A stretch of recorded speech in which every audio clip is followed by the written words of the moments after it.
head coach of the Texans right now and moving forward with that. How do you feel about all the players supporting you out there? Well, John, I hope they would and expect them to too, but I'm not surprised with that. You know, they've been all in from the word go.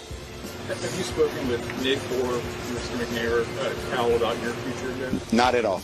And I will not speak to them. They'll speak to me. Do you know when? I haven't had anything scheduled.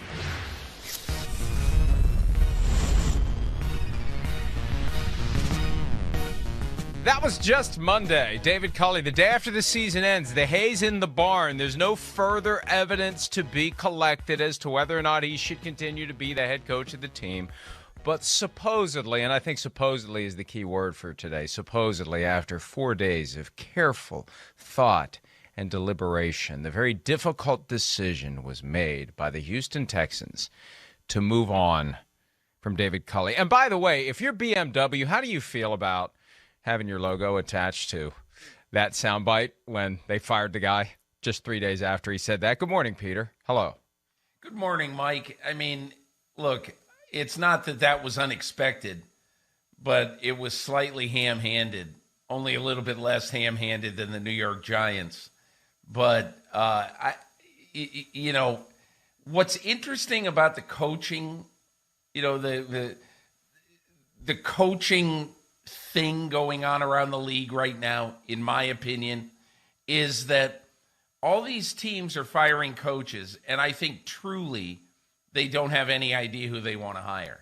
You hear Gerard Mayo in Houston, but I truly believe that the New York Giants have no idea who they're hiring at general manager and who they're going to hire as head coach.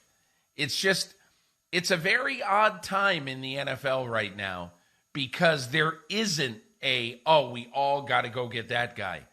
And what I have been saying for a long time is that the best thing that could happen to teams in the NFL is if they were forced to take their time and to think about it longer and to interview more people. John Mara saying this week that, he felt like he might have rushed a little bit, last time. Well, take your time.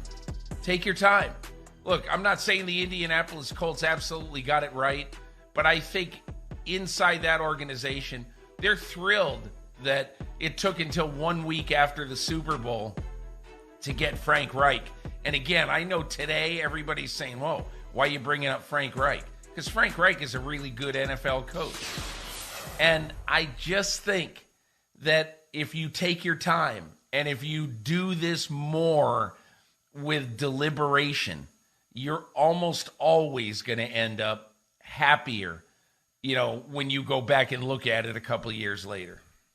But the Colts didn't even deliberately wait for Frank Reich. No, Nobody didn't. has said. They were forced Nobody to. has said we're going to wait to make a decision. The only time we've seen a team wait is when they're waiting for someone whose team is still alive in the postseason.